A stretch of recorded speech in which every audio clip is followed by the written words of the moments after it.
text, audio, and video news of the globe from Scientific Television. Don't forget to like, comment, and subscribe with us. Thank you. Now listen to the headline news. Oil, defense, and geopolitics. Why Putin is visiting Modi in Delhi.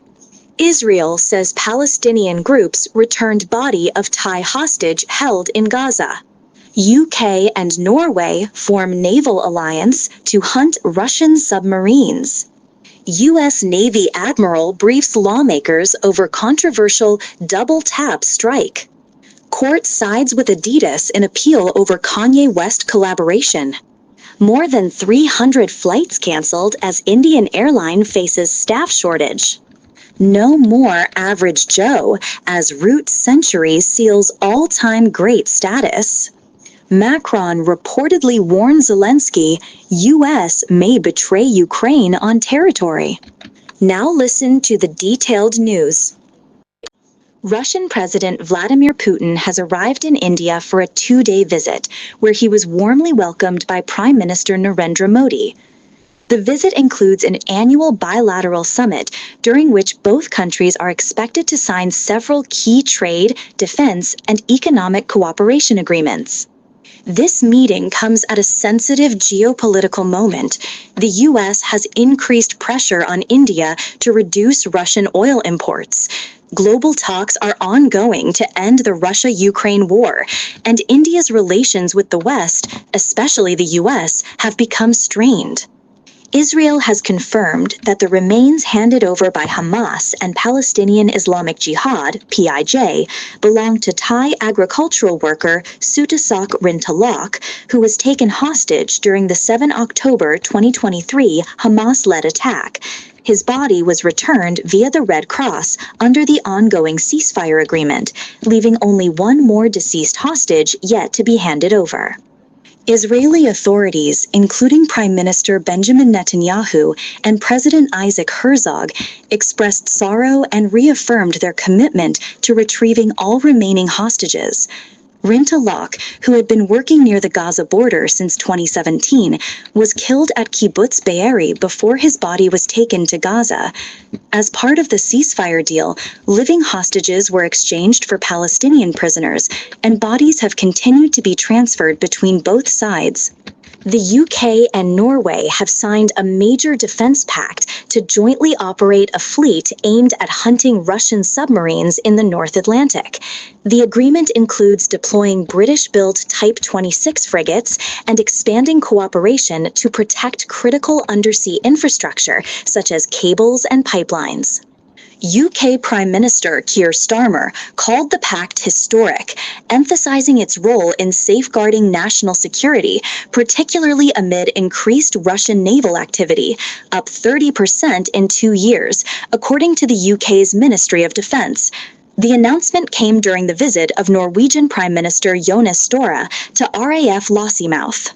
U.S. Navy Admiral Frank Bradley has begun giving classified briefings to top congressional lawmakers regarding a controversial double strike on a boat allegedly transporting drugs in the Caribbean on 2 September.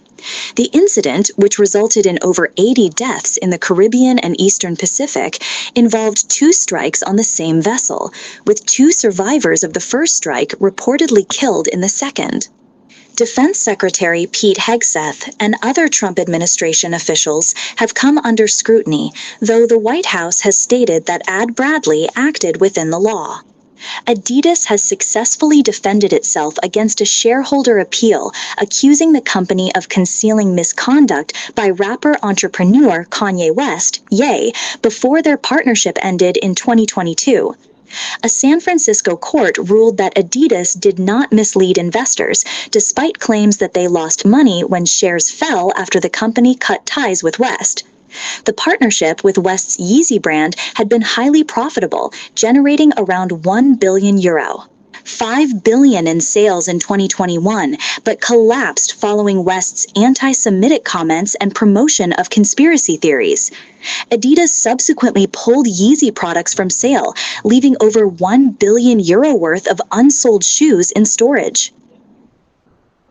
India's largest airline, Indigo, has faced a severe operational crisis, with over 300 flights canceled since Tuesday, leaving thousands of passengers stranded across the country.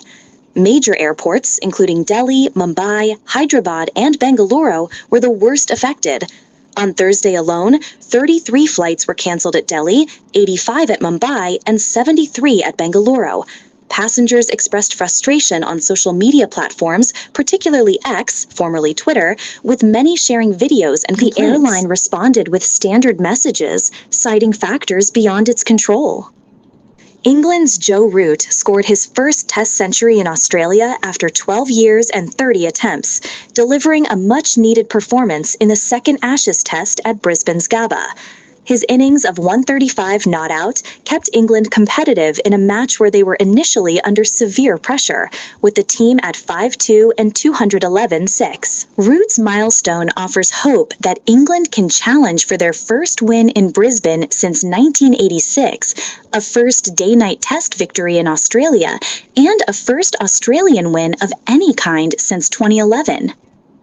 Thailand has seized assets worth more than $300 million and issued arrest warrants for 42 people as part of a crackdown on regional online scam networks. The actions target Chinese-Cambodian tycoon Chen Zi, who heads the U.S.-sanctioned Prince Group, as well as Cambodian nationals Kok An and Yem Leek, all allegedly linked to transnational online fraud operations. So far, 29 individuals have been arrested, while Thai authorities continue to track down the remaining suspects. Assets seized include shares in major companies, such as 6 billion baht, $188 million, in Bangkok Corporation, with authorities reporting networks of online fraud, human trafficking, and money laundering connected to these individuals.